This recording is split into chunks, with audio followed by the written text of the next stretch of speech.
Hello and good evening, everyone, and welcome to Learning to Lead, Preserving Susan B. Anthony's Vision for Education and Civic Responsibility. My name is Soleil, and I'm Phi Beta Kappa's Associate Director of Alumni Associations and Member Engagement.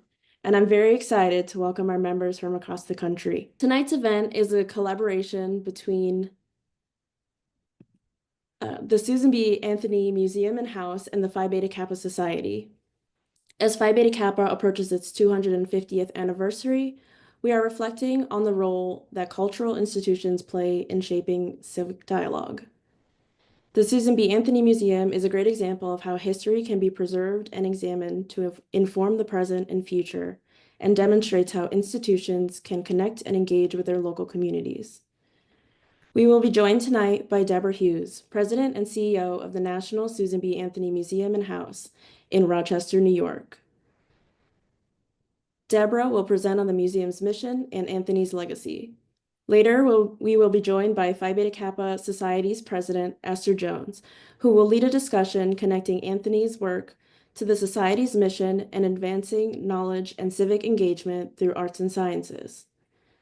At the start of tonight's program, I want to acknowledge that the Society continues to examine our own history and responsibilities as we approach Phi Beta Kappa's 250th anniversary in 2026. Before we begin, I want to encourage you to engage with tonight's program. If you have questions throughout the presentation and discussion, please submit them in the chat or the Q&A box, and we will address as many as possible during the Q&A session at the end of this discussion. With that, it is my pleasure to introduce Deborah Hughes. Deborah, thank you so much for being with us today. It's great to be here with you, Soleil. And Deborah, if you want to begin the kind of presentation and overview and introduce us to the museum. Wonderful. It's great to be with you, Soleil, and with Esther and with members of the Society. It's very exciting to be sharing Susan B. Anthony with you tonight. Although we're saying right now at the Anthony Museum, we wish she were a little less relevant than she is. But we do find her vision to be very relevant, just as much as she was so engaged in being very passionate about the possibility of democracy. So it's a great honor for me to be here with you, and I hope we're going to have a wonderful discussion together. I thought I should give you a little bit of a sense of where the Anthony Museum is. As Soleil said, we're in Rochester, New York, so right between Buffalo and Syracuse. And that was the biggest boom town in America after the opening of the Erie Canal in the 1820s. We were a big boom town, mostly because of the Erie Canal. And if you're someone who has studied reform history from the 19th century, you know that the Erie Canal was very significant in terms of the Underground Railroad. As people would follow the North Star north from points below, when they got high enough that they ran into the trail that was the Underground Railroad, they knew that they could head west off to freedom in Canada. Rochester was a very significant place in the 19th century for people who were seeking freedom. So the museum at the Anthony House was built. The house was built in 1859, and in 1866, Susan B. Anthony's mother, Lucy, bought the house and moved there with two of her daughters. It's a humble house. You see the picture here. It's the house that's on the left. It's 3 stories now, but when Lucy bought it, it was just 2 stories. During the 1890s, when this was actually the headquarters of the National American Woman Suffrage Association, they didn't have enough room for all the work that they were doing. So they raised the roof and added the 3rd floor. So when we go up to the attic or the garret, as Susan sometimes called it, we are aware that every inch of that space was built for human rights. Our mission at the Susan B. Anthony Museum is to maintain and share Susan B. Anthony's National Historic Landmark, her historic properties and collections, and to promote historical scholarship. And welcoming guests, we share programs and exhibits related to her life, work, and influence. We believe that by interpreting how and why Susan B. Anthony changed the world, we can inspire change making today. There is a story that a few years before Susan B. Anthony died, they were talking about what would happen when they died. And she said, well, When I go, let there be no tears. Just pass by and get on with the work.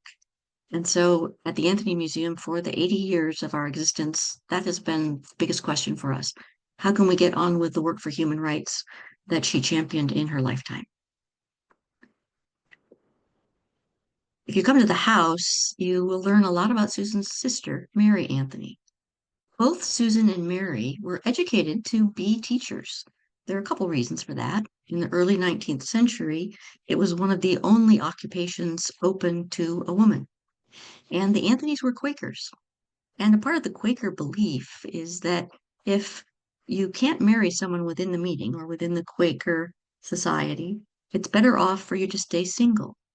And so Quakers had an obligation to provide their daughters with an opportunity to sustain themselves if they might not find the right beau when it came time to marry, which is one of the reasons that we find so many women in positions of leadership in the 19th century who also happen to be Quakers.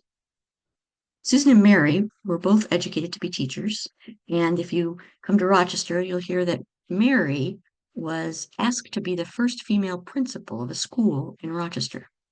But when the committee came, she said she'd love to be the principal if they would pay her what they paid the last principal. At that point in time, the city school district was paying teachers less than half, if they were women, than what they paid men.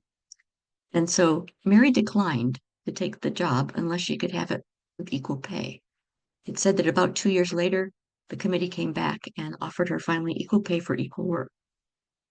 About Susan and Mary, it was observed that the characteristic that they shared is that when they saw something that was wrong, they just couldn't sit idly by and not be compelled to change it. If we want to understand Susan, it helps to understand a little bit about what her plumb line was. The plumb line being that wonderful tool where if you hold a string with a weight at the end, thanks to the law of gravity, it will always be a completely vertical line from where your hand is to where the weight is at the end. It's a biblical uh, metaphor also used, and the idea being that if you put the plumb line, this is where you should be, and you can measure how much you've strayed in either direction away from it. Similar to the Tao, where you want to go neither to the left nor to the right, but to stay on the steadfast mean. For Susan B. Anthony, that wasn't a question of being in the middle of everything, but it was a question of measuring what she did based on what her values are. Now, I don't know what your plumb line might be. Sometimes it's our theology, sometimes it's our philosophy. It might be an ideology, what we've learned as a part of our education, what we've inherited through our family values. It could be our culture. And it could also be the internal sense of conscience and what we have. But when we're dealing with great questions like the role of education and our role in civic society, Susan B. Anthony would want us to be in touch with the most important values that we hold dear. A young Susan B. Anthony was wrestling with the Quaker tendency, which was to stay separate from the world. That's why you didn't want to marry someone who wasn't also a Quaker. Uh, and but to stay engaged to build a community, a beloved community, if you will. And in the 1830s, the Quakers in upstate New York and Pennsylvania split because many felt that they had to be engaged in the abolition of slavery, while others said, well, that certainly would be to get engaged with politics. Susan B. Anthony's family was one of those who said, we can't live in this nation and not be engaged with ending this most horrific institution as a part of our nation. Another significant value for Quakers, and this goes back to the time when they were first being formed in the 16th century, when they were persecuted because they were trying to turn the world upside down. They believed very much in the idea that men and women were both created in the image of God, and that everyone could discern what their purpose in life or their vocation might be, not requiring a king who was supposed to speak as an authority of God or Caesar, or a priest who would be the one who would interpret for you. This was such a radical idea that the Quakers were heavily persecuted and some were even put to death for their beliefs. Even in Massachusetts colony in the 1700s, there were Quaker women who were teaching Bible studies, and they were teaching them to what they called promiscuous assemblies, meaning there would be an adult male and an adult female sitting next to each other. How more promiscuous could you be than that? And that a woman would dare to speak with authority as a teacher to both the man and the woman.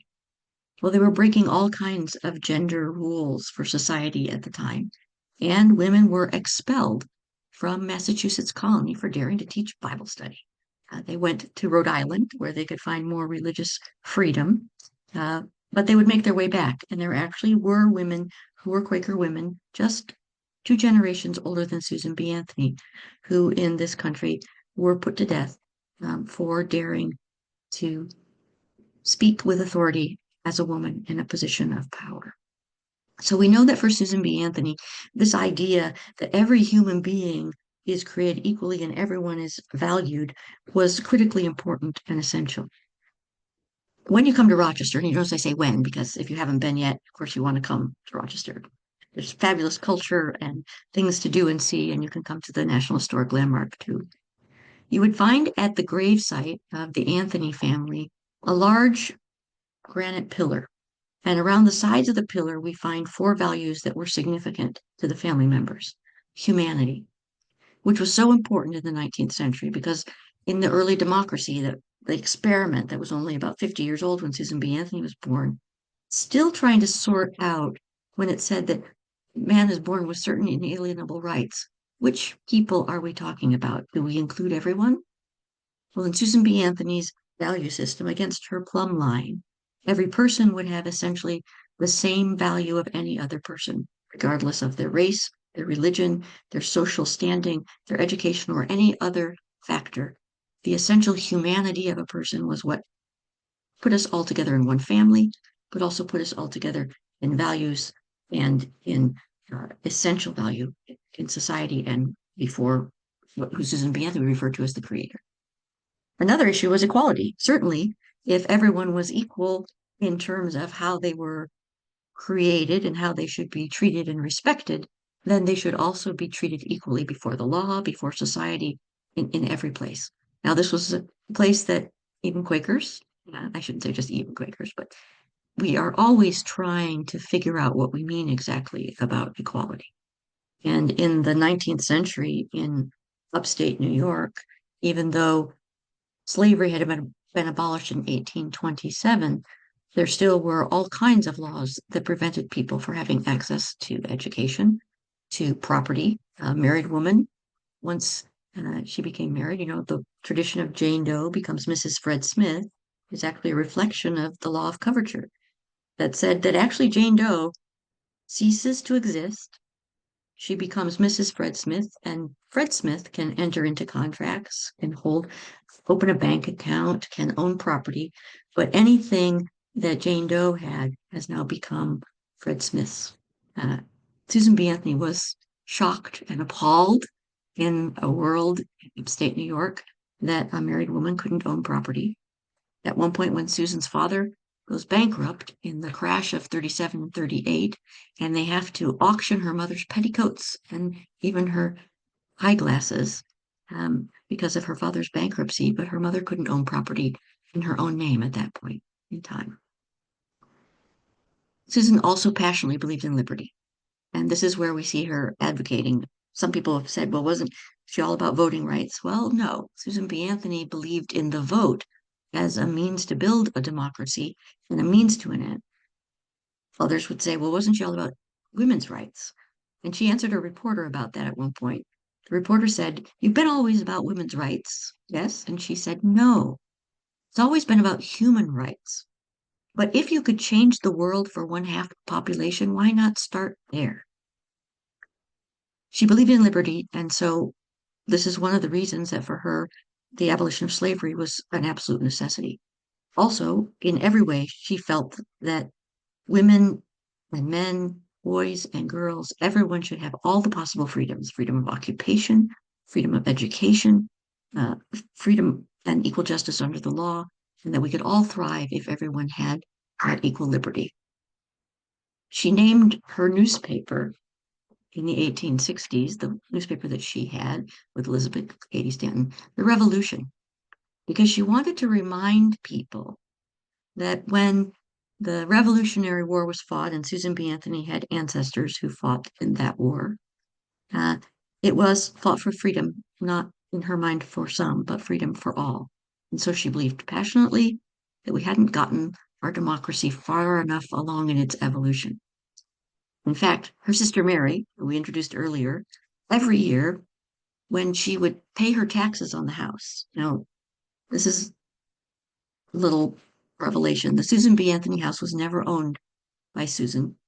Mary bought it from their mother, but Susan lived there for 40 of her most politically active years. And, she had a very, very famous, Susan was a very famous sister, but Mary would pay the taxes, and every time she would write a protest, this is taxation without representation. Because as a woman, she now could own property, but she would pay taxes, but she could make no decision as to who would decide how her tax money would be spent. And so they used that example as a classic example that we were not true to the values espoused in our Declaration of Independence. And justice. Susan had a very broad sense of justice, not just justice before the law. She certainly had a tremendous respect for the law. She had the wisdom to understand that we would never be able to give all women and all men the right to vote if we couldn't pass constitutional amendments, particularly because of the racial barriers that people were putting up across this country. Understanding that the southern states were never going to grant all women the right to vote because it would have meant that Black women and Black men would have outnumbered white women and white men at the end of the 19th century. And so the only way to assure that all people in the country could have a vote was to have a constitutional amendment that where the federal law would dictate what would need to happen in each of the states. She also, though, believed that if something was unfair and unjust, that you had just as much an obligation to disobey the law. Susan understood, as did many in her time, the idea of a social contract, that we come together as a society because we want to be able to do things better together than we could do independently. And she understood how complex and difficult it would be to truly be a democracy, that it would involve compromise, that it would involve tremendous amount of research and investigation and innovation to think about ways to solve the problems that were confronting this country. At one point, she gave a speech thinking about the 20th century that was ahead near the end of her life.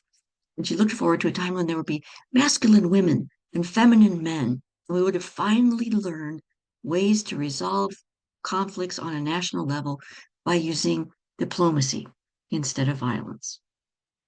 Now, Susan had a whole series of causes to which she was dedicated. Her first cause was actually temperance, or a cause against substance abuse.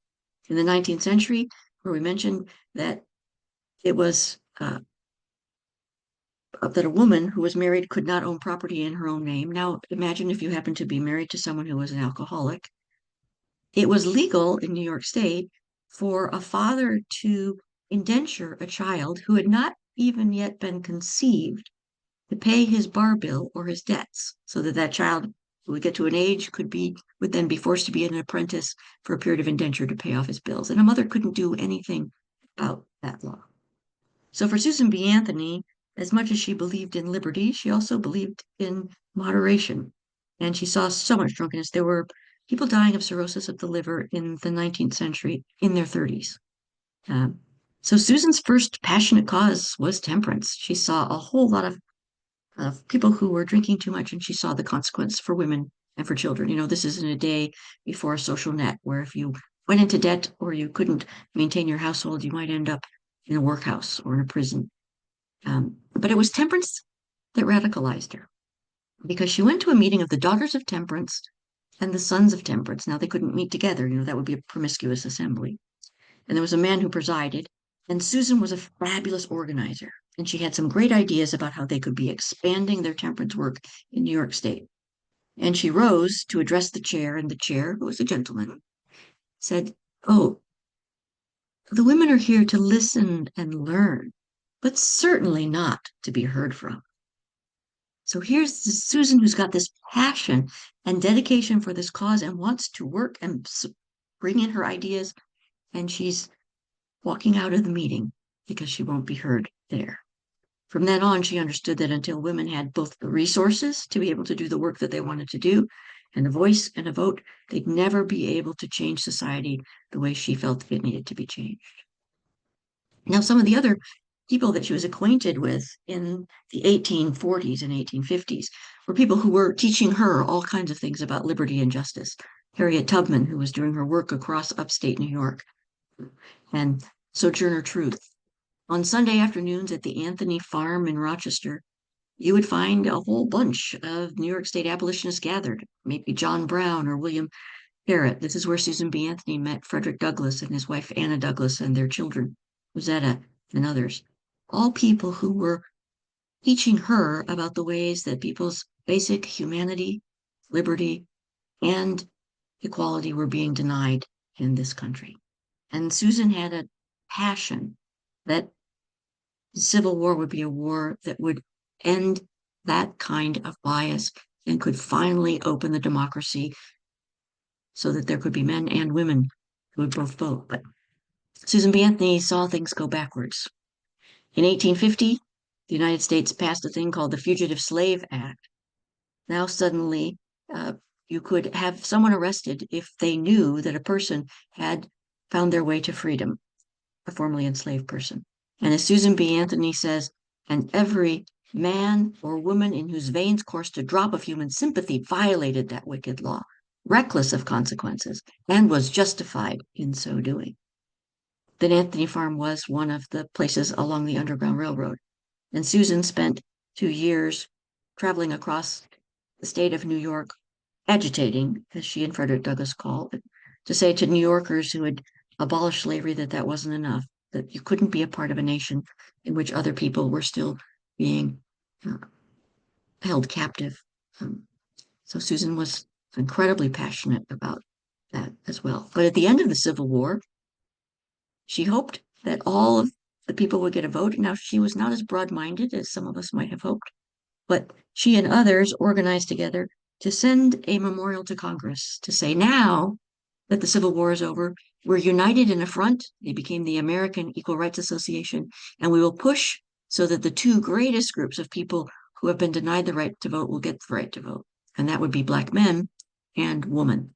Women at that point, they were clearly defining as all women, although we know that they weren't as sensitive to issues about women who were of Chinese descent or Chinese marriage. They had some pretty serious blinders on around some ethnic groups as well. But they were completely dedicated to the idea that the Civil War would result in the enfranchise of the majority of people in this country. And then they split shortly thereafter around the 15th Amendment. The memorial that Susan B. Anthony shared here, I've got it for you. It's signed by Lucretia Mott and Frederick Douglass, Elizabeth Cady Stanton.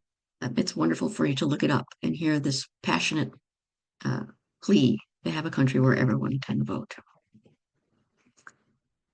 Susan B. Anthony said, men their rights, nothing more, women their rights, and nothing less. I think when we look at her values, we understand more about who she was and what she really was fighting for. At the Anthony Museum, we approach each of these topics as the complex issues that they are, looking at what are the social dynamics, what are the strategies that were used to push for change, where did they succeed, where did they fail, where did they move forward, where did they find society going backwards. And it's exciting to hear everyone from 7-year-olds to 95-year-olds talking about their understanding of this country and their vision for where it's going in the future. One of the things that happened at the house on Madison Street is they wrote 4 volumes of the history of women's suffrage. They knew that others were going to preserve women's history. And so upstairs in that garret, in the attic, they preserved some of the history. And I can tell you the first volume is exciting to read because you'll be reading speeches of those early reformers before the Civil War. They would send the books out to women's groups. Say you've got a sewing group. They would gather around the book and tell the stories. And Susan said, read the stories. Women could gather as sewing circles, and it wouldn't be too threatening. They weren't really a political group getting organized. And they would be educated about what was really going on in the country. And then she would encourage them to organize. Back home at 17 Madison Street, we find the place where Susan B. Anthony was arrested to vote in 1872, after the women decided that the 14th Amendment, or the Birthright Amendment, as we sometimes call it, that said everyone born in this country has a right to vote.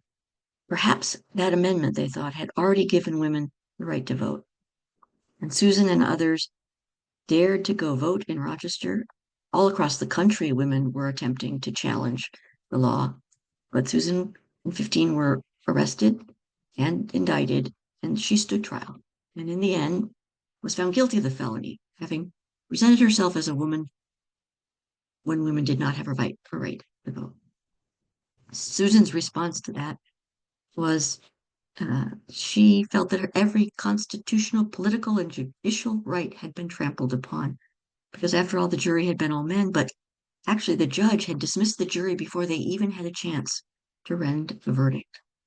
So Susan B. Anthony believed passionately in the rule of law, and she had a vision for this country that was beyond where we have yet achieved. And at the Anthony Museum, we are thrilled to explore where Susan B. Anthony and others would have us go to build a stronger, healthier democracy where others can thrive.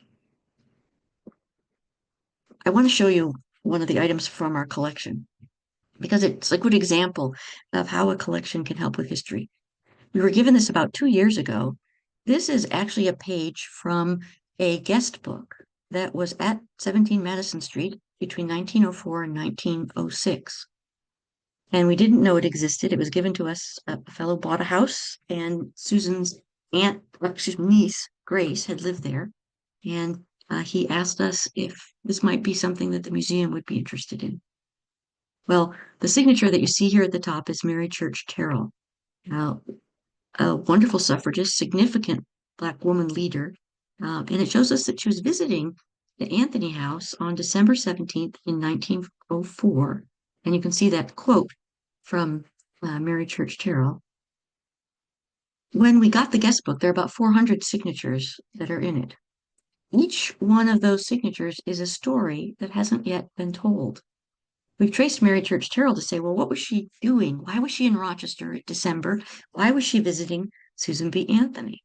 And she was, as many of you may know, first president of the National Association of Colored Women, a very major figure in women's history.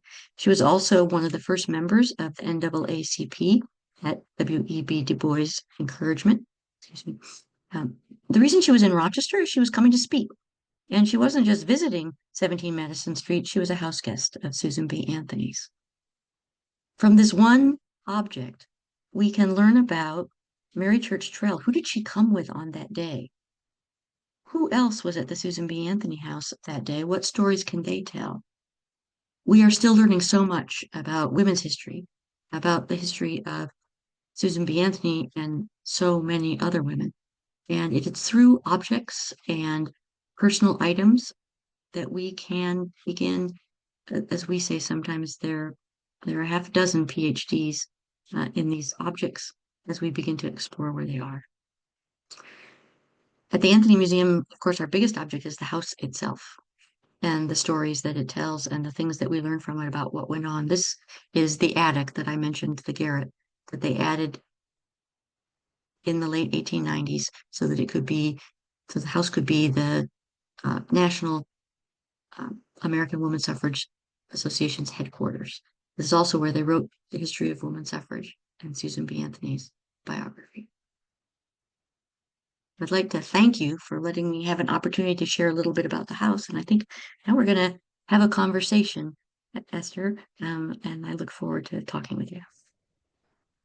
Deborah, thank you so much for this rich, I was just regaled by the rich history of Susan B. Anthony. Many of us are aware of Susan B. Anthony, but the scope of her legacy and her work at the time is just nothing short of breathtaking. And so I want to thank you for joining us with Phi Beta Kappa to share a lot more about the history for those of us who have not had the opportunity to visit the Susan B. Anthony House and engage in learning for ourselves in firsthand experience of the rich resonances there. There's so much that resonates with the story of Susan B. Anthony and all that you shared, and the mission of Phi Beta Kappa, which is all about love of learning is the guide of life. And there's an opportunity, I think, here to connect the fact that Susan B. Anthony and her sister Mary were educators. They were trained as educators during a time when that women weren't really expected to work, and so the faith, the Quaker faith, preparing women to sustain themselves if they were not able to find someone within their faith, is something that is a really interesting through line for me. So I'm interested to engage a little bit around the question of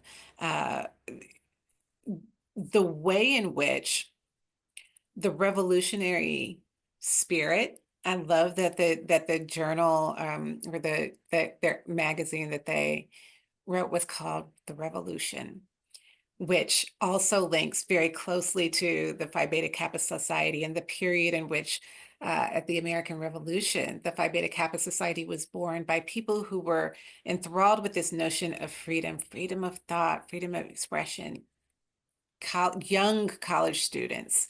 And so I'd love to hear you just talk a little bit more about the role of Susan B. Anthony as an educator as she sought to revolutionize. I don't think that's a word many people associate with Susan B. Anthony until you get this deeper education. So talk a little bit more about that revolutionary spirit of the educator. Yes, she was very much a very good educator. She had won all kinds of awards and was active with the Teacher Association. She also was a different world. When she was teaching outside of Kanajahari, she lived with one of the trustees of the school, who actually happened to be her uncle. Um, and at that point, you would be a single woman who was a teacher. And so you would teach at school and then come home. You couldn't have your own apartment. That would just be scandalous. So you would board with someone and you would expect it to be their housekeeper and their nanny and everything else in your time off as a part of your being a teacher. In New York State, it was not uncommon if a male teacher was absent that the school district would pay for his substitute.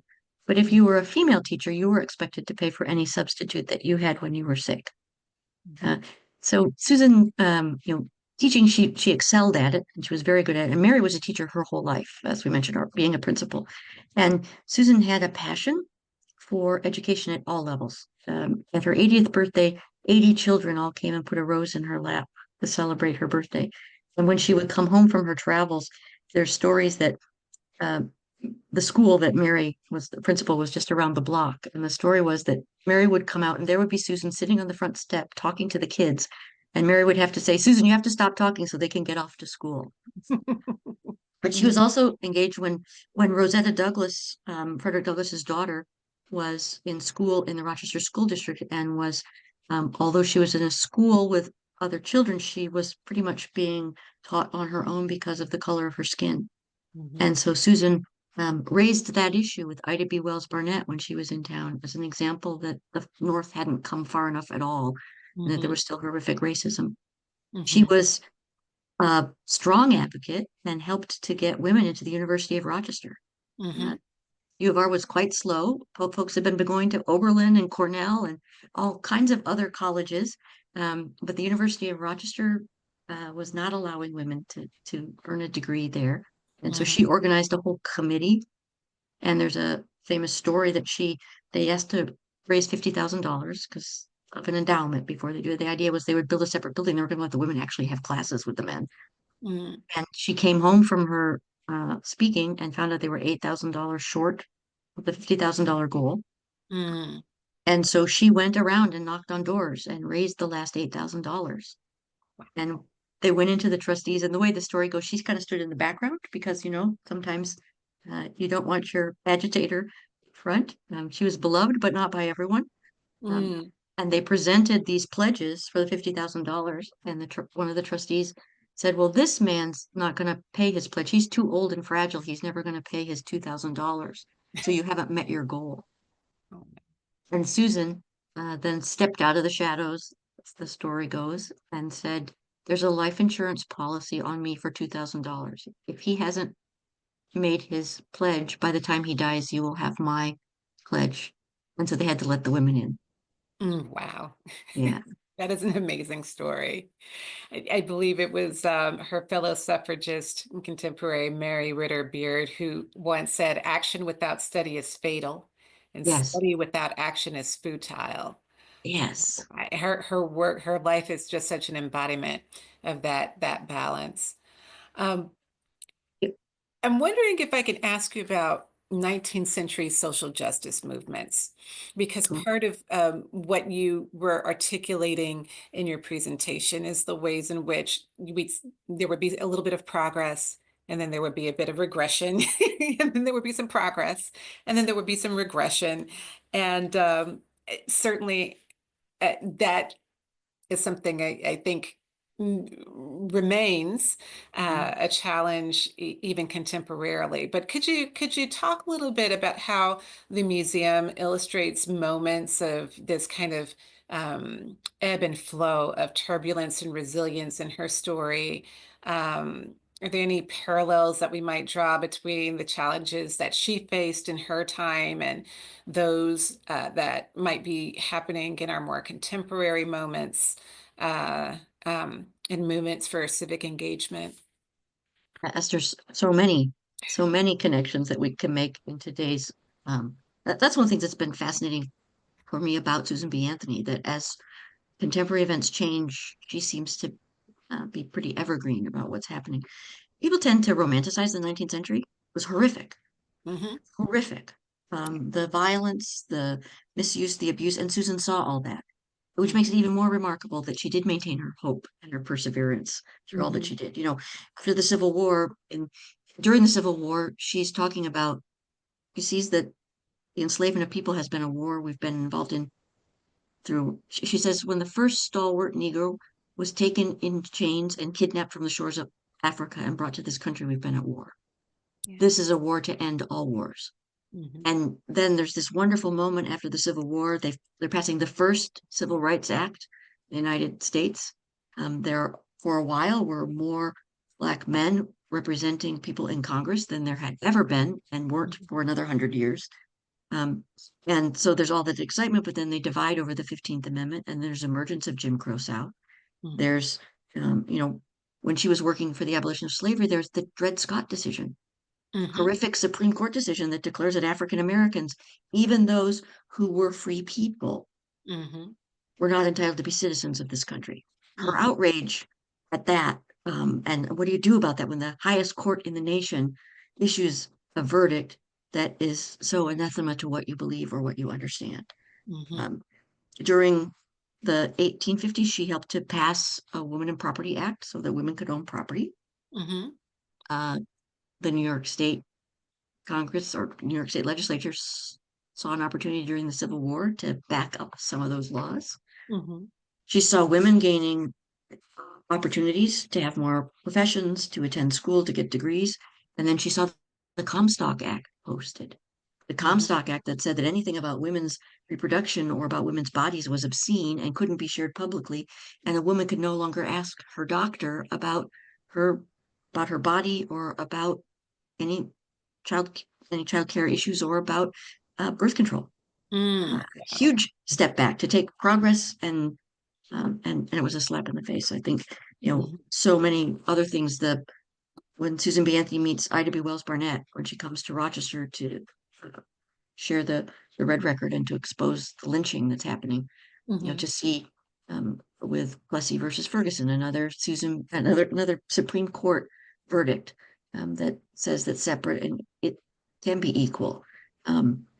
She sees so much forward movement and backward movement. She did say at one point, you can't legislate morality. She Mm, really believed what you have to do. She said you have to organize, agitate, and educate. mhm, And that's the only way to really change society. Organize to get people together and figure out mm, what you're going to do. And she really was an organizer more than a spokesperson. If mhm, we think of her as an icon of the movement, she would have said, no, it's all the mhm, other people doing all the work.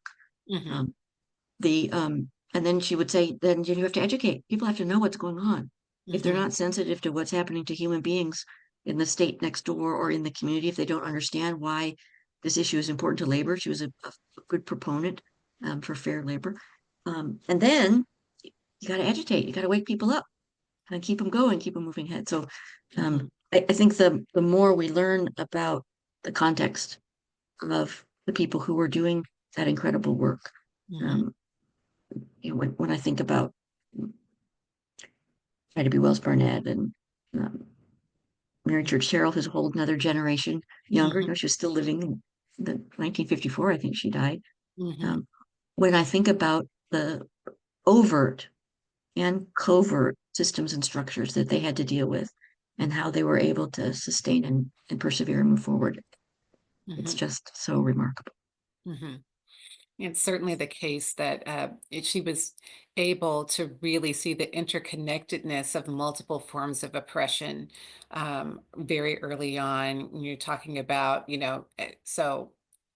not being able to have a voice in the meeting that she attended, and then realizing that it's connected to economics, it's connected to civil rights in terms of being able to vote and to have all of these systems are interconnected. And until one can have access to all of the freedoms that should be available to all citizens, um, no one's going to truly be free, right? Which is an ideal that this country upholds very strongly, but it seems we continue to strive to really achieve that. And that's what something that she really recognized and was striving for in a way that, continues, as you said, to be really relevant. Um, could you share a little bit about the role that the museum plays in teaching civic education and democratic principles to students and visitors? It's a tremendous legacy. This was her life, and now you have the opportunity to continue that legacy through the museum. So, could you share with us about the how the museum goes about the different programs teaching civic education and democratic principles? Sure. Thanks for that opportunity. One of my favorite programs that we have is called Change It. And it's originally started as a Girl Scout program, and now it starts with second graders. A part of the core curriculum nationwide is to study a reformer, and Mhm, often classes get to choose who the reformer will be. And we had a school in Texas call us and say, our kids chose Susan B. Anthony. We can't really do a field trip. What can you do with us? So mhm, 10 years ago, we started doing a virtual experience for kids who couldn't come. The Change It program takes that idea, Susan and Mary's, that if you see something that isn't right, what do you do? So mhm, kids will pick an issue where they mhm. think it's not right. And, 7-year-olds have a wonderful sense of justice. They don't understand time yet, really. Right. Next day, last day, they're not quite there, but they really get what's fair and not fair. And some of the classes will pick something really profound. We've had domestic violence, poverty, hunger, and some want to change so there's more pizza on the school lunch menu. Mhm, Uh, and then they learn about the way Susan B. Anthony organized and educated, and they pick things. They do speeches or they write petitions. Uh, mhm, they learn that Susan B. Anthony and the women's rights movement brought in hundreds of thousands of signatures to get the United States Congress to pass the 13th Amendment that mhm, finally emancipated people. And they suspended the women's rights work to make sure that that could happen. They learn about, then they choose strategies. And sometimes they write speeches, and sometimes every once in a while you'll see picketers out on Madison Street and they're 7-year-olds. mhm. Yeah. For some of we have a wonderful program with women in transition, which are women who are in some form of residential treatment. It might be because of domestic violence, it might be because of Mhm, head trauma, it might be mhm, substance abuse, mhm, it could be any number of different issues, but they're living together for a while, mhm, and they come and do a program. And people, I love one woman who came in and looked around and she said, "Oh my gosh, this house is like the house I grew up in. This was Susan B. Anthony's house." She Mhm. said, "She was famous. I thought all famous people were rich. He wasn't rich." Our our neighborhood on Madison Street has a median household income of $24,000. Wow. It is a wonderful, diverse city neighborhood. It's thriving. Mhm. There's diversity on every single level, but it's pretty much working class. Mhm. And that's what it was when Susan B. Anthony was there as well. Mhm. So there's a context. We see being neighbors as part of our mission as well. We want to, we still want to be the ones who are talking to the kids out front until Mary comes and tells us they have to go to school now. Um, we want to make it accessible. So for the women in transition, they connect with one day at a time, which is Mhm. kind of how Susan worked with the causes. Was get organized, keep committed, but always doing it in community. She would say to anyone, lots of women would write and say, "I can't do what you do. I'm not Mhm. Susan B. Anthony." And she would say, "Well, you don't have to be Susan B. Anthony." She would say, if every person would do the one thing that they have the time and the talent to do, it will make all the difference in our cause. Mhm. So that's what we hope people get. We're building a new building and we've designed it to look a little bit like a train station. And Mm. it's because we want people to arrive in Rochester. Susan B. Anthony spent 10,000 miles a year on the Mhm. train often. She was Mhm. going literally from New York City, where it was like the Gilded Age, Mhm. to Mhm. 1883, where it's the Wild, Wild West. That was, Mm. she was encountering this country in ways many people have never seen the diversity and Mhm. the disparity. Um, and so she would arrive in Rochester to get renewed, and then Mhm. she'd leave Rochester to go out. So we want people to arrive at our new visitor center and come in for education and renewal, and then we want them to go forward and pass by and get on with the work. Fantastic, fantastic. I think there might be some questions from the audience that we want to. I do have some other questions, but we certainly want to leave some time, have invite members of our audience from across the nation um, to ask their questions. So I'm going to turn to the chat here and let's see. There's a question from Melanie. Has the guest book been digitized or are the names available? And are there other resources that you would recommend that connect Susan B. Anthony to other people during that era? You for asking. We have just completed transcribing the guest book so that we've got all the names of all the pages, and we are going to be publishing it so that people can have access to it. That's one of the things that's really important to our mission. One of the reasons we're building the new building is we will have a collections wing Mhm.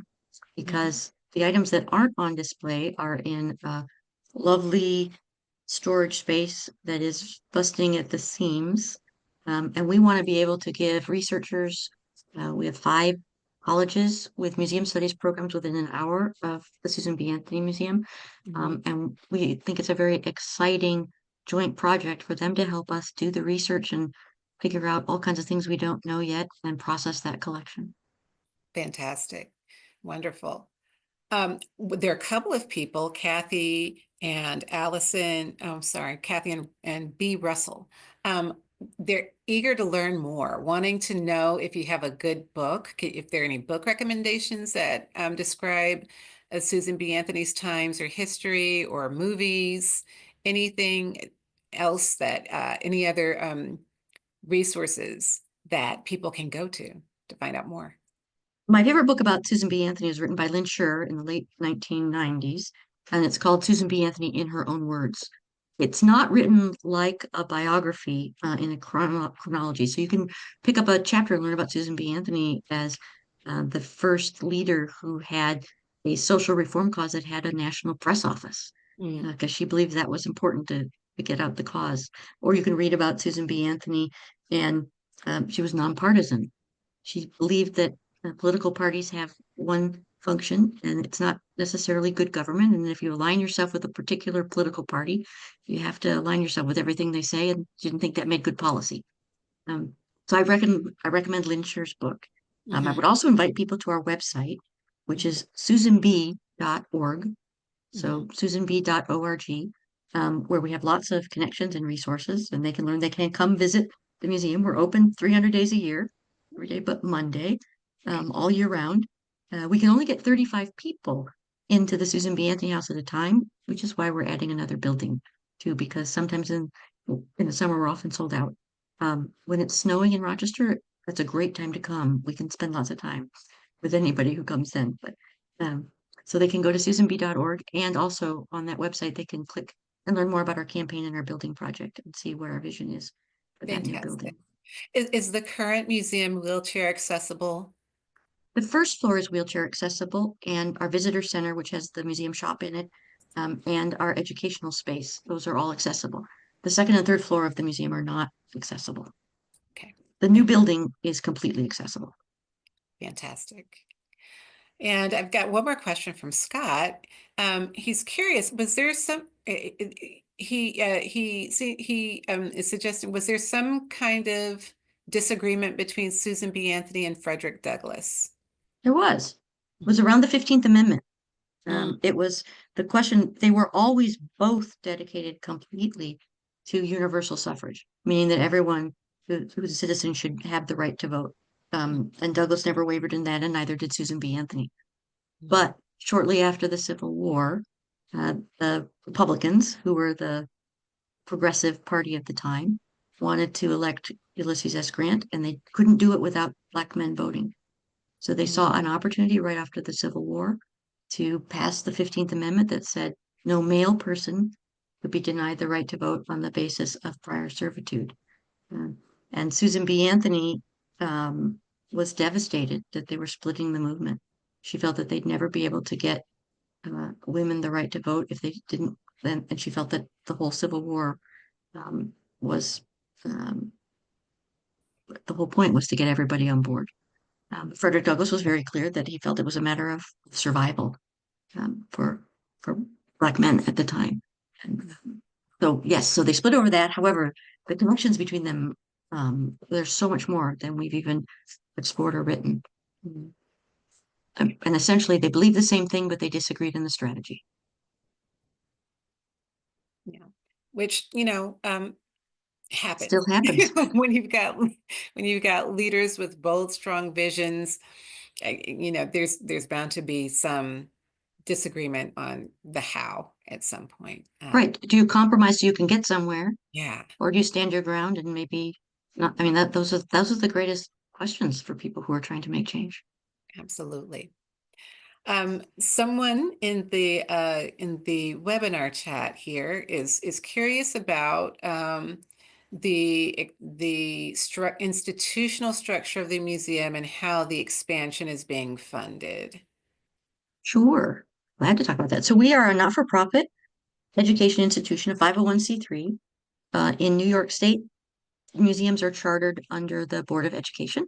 So we have an absolute museum charter, which means we've passed all of their requirements to make sure that we'll take care and steward the resources that we have, that will make them available to the public, and that we can do that long term. We are still a modest organization. We have an operating budget of just under $1 million. And we have been in existence for 80 years. We were all volunteer until 1992. The capital campaign is a $25 million goal. That we have raised 16.2 million, significant portion from the state of New York, and we had a federal grant for $750,000. So we're right now fundraising. We have designed the new building that I mentioned, looks like a train station, and it's already through zoning and approval by the city, the site development plan. We acquired a number of small vacant lots that had been urban blight and had not had anyone living or working there for a long time, and we consolidated them into one lot. So now we're doing the final planning of the internal so that we can complete the construction documents and get permits, and we'll be done with that in about 30 weeks. And then we will break ground as soon as we've raised the money. Very exciting.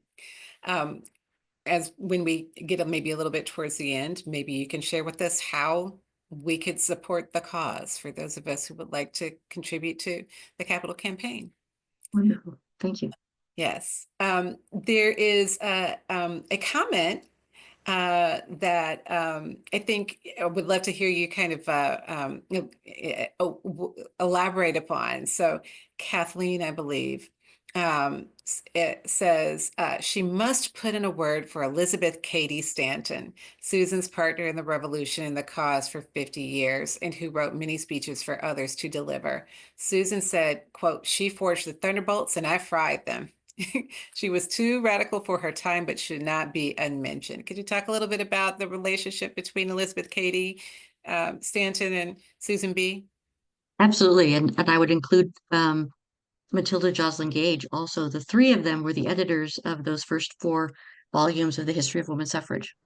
And I think Gage brought so much to the movement, and Susan was not at the 1848 Women's Convention in Seneca Falls, but Matilda Joslyn Gage and Elizabeth Cady Stanton were there. Susan doesn't get on board until another couple of years after she meets Elizabeth Cady Stanton. And yes, dear friends for 50 years. They did not always think alike, but they certainly engage one another. And it's true.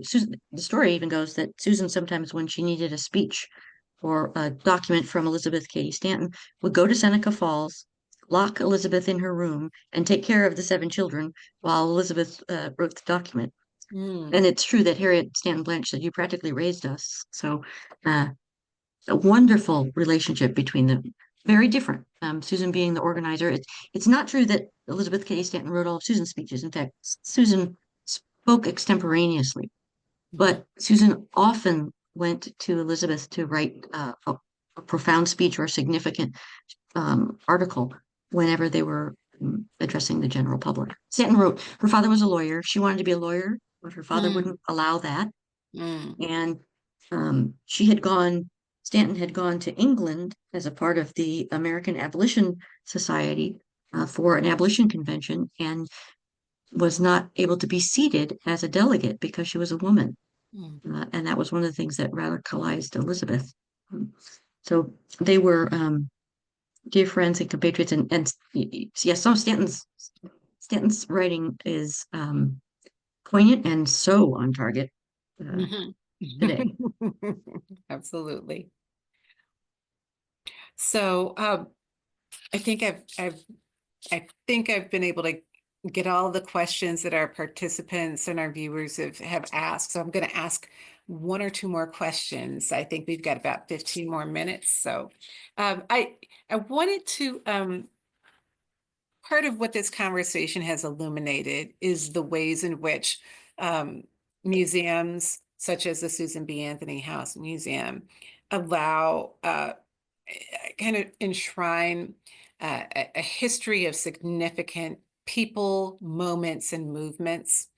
And those movements are often complicated. And the couple of questions that have been raised about the relationship between Elizabeth Cady Stanton and that partnership, the differing of opinions on the how to execute certain ends between Frederick Douglass and Susan B. These are kind of part of the story.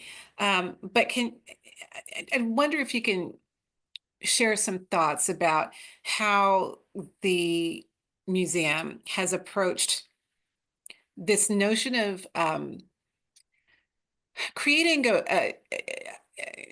a fuller, more comprehensive narrative of people's very complex lives. So often, as I was kind of intimating a little bit earlier, museums can be kind of shrines to kind of a fetishized ideal, right? Right. Yep. That can border on sanitization sometimes. How has the Susan B. Anthony House and you leading it, how have you all dealt with this notion of creating a fuller, more complex telling of history and the complexities of, what it means to be a human, being operating, trying to do the right thing, and sometimes having some contradictory things in one's lives? Thank you, Esther. That's something we struggle with all the time. Fortunately, our understanding of Susan is that she would have done so too. I think about there's a time when Frederick Douglass was uninvited from coming to a convention in Atlanta. It was a time when, as we mentioned, the KKK is connected with a lot of the women's suffrage movement in the South, where Southern chapters are appalled that chapters of suffrage chapters up north are integrated, where there's significant leadership. And Frederick Douglass was on the dais at almost every women's convention, and Susan asked him not to come to that convention. So it's one of the things that's cited as for racism. It's certainly absolutely a story about racism. And well, when we can learn a whole lot about it. Interestingly, a few weeks later, when Ida B. Wells is staying at her house, she asks Ida B. Wells if she made the right decision.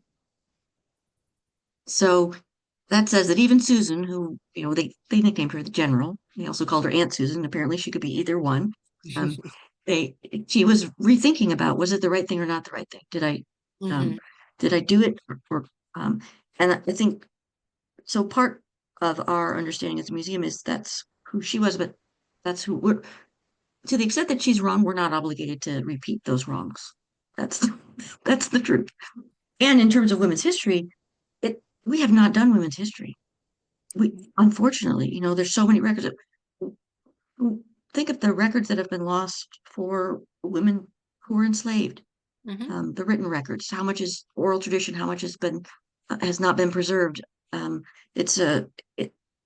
yet it's so rich. That's one of the things that amazes us. Sometimes we'll find a connection between a particular person, and it's like a whole tapestry to unwind. It's a little bit like, and we knew a lot about the relationship between Susan B. Anthony and Mary Church Terrell. But there are other people where we find a name and say, wait, who's she? And then we take off learning more. We were given a plaster sculpture by a woman named Bessie Potter Bono. And I didn't know anything about Bessie Potter Bono, but it turns out she's a very well-known sculptor from the turn of the century. She has a fountain in Central Park. Most major museums, art museums, will have Bono sculpture, but art history isn't my major. And learning all about this woman and the unique things that she created. Here's this direct connection because she did this statuette of Susan B. Anthony, who sat for her around the time of the Chicago exposition, the World's Fair. And then we learned about this whole group of women artists who had learned to sculpt marble in Italy together, who are connected with another group of lesbian feminists in the West Village, who are doing all kinds of work, who are connected to the social movement that's happening in Chicago and Hull House. And it's these women knew each other, were connected. And yet we don't even know who they are. We don't know their names. We don't know the significance of the work that they've done. And so as a museum, it's our vocation to be learning and to be open to seeing things from someone else's angle. And that's the hardest thing is sometimes it's like, oh, well, we thought this and guess we were wrong. But it's what makes the work so fascinating and so intriguing. And the end goal is, of course, to be better as a society, as a community, to learn from it. Absolutely. So we have, I think the last question I see in the Q&A from our participants actually links well with my final question for you. And that is, so my question is, what are some meaningful ways that our audience can engage with their history, connect with their communities, and develop the leadership skills necessary to create change? So you are an exemplar of how you're doing that work through the museum, Susan B. Anthony Museum. If you have thoughts about how people can engage, but certainly there are at least a couple of people on this call who are very interested in supporting the Susan B. Anthony House and the capital campaign that you're undertaking right now. And so, Itty, if you could also take this as the opportunity to share how people can give and support the house. Yes, thank you. So if people go to susanb.org, from the menu, they can learn more about the capital campaign and about the project and connect with us there, and we can follow up with them. We also have programs that are virtual. We have a guest lecture series and a whole series of programs where we're sharing some of what we're learning all the time. For people who do like to travel, the Finger Lakes is an absolutely wonderful region to come to. We've got arts and culture, and it's beautiful. And if you're almost anything that you would want to do, from golf to music, you can do in Rochester and the surrounding areas. And so we'd encourage people to come for the migration. But to go to susanb.org is the best way to connect and to learn more about more resources. And we would be thrilled to talk to anybody who wants to talk more about the campaign. And people could email me at ceo@susanb.org. And I would look forward to hearing from anybody who was with us tonight. Thank you. All right, so I'm not sure if everyone can see, it looks like Brent Glass has shared some information that I will just read to, I'm not sure if everybody can see it, all the participants can see it. But the capital campaign goal is $25 million. And they have raised 16.2 million. 16.2 million toward that goal. The new visitor center will include a 6,000 square foot interpretive exhibition, a collections and archive storage center to serve researchers in person and online, and a public program space for events, classes, and tour groups. We welcome contributions at all levels, he says. Also notable that the House and Museum serve as a polling place during elections. All right. Okay, so for those of you who are curious and eager to support the capital campaign, who might be interested in going to Rochester. I'm not in Rochester, sorry. I'm going to say going to Rochester to visit the house and to engage with the rich history of Susan B. Anthony and her contemporaries, because so much of the work that she did was so connected. She was so embedded in community, so committed to freedom, liberty, civic engagement, and education. All of these are really foundational principles for all of us to be able to realize the ideals that this nation was founded upon. We are still striving. We're still striving to achieve those ideals. And so thank you, Deborah, so much for carrying the legacy of Susan B. Anthony and her contemporaries forward. Wishing you that the capital campaign will exceed the goal. And I believe you have enthralled all of us here tonight. So thank you for the work that you are doing to advance the knowledge of Susan B. Anthony to the public. And Phi Beta Kappa as a kindred spirit finds a kindred spirit in you and the work that you're doing. So thank you. Thank you so much, Esther. It's been a delight to be with you. I've really enjoyed the conversation. And I Yes. agree about the kindred spirit. Absolutely. And to all of our participants, thank you so much for joining us. We hope you will join us for another Phi Beta Kappa event. It's been a wonderful evening. Thank you and enjoy the rest of your evening wherever you are, from Santiago, Chile, all the way to Worcester, Massachusetts, which is where I'm hailing from. Good night, everyone.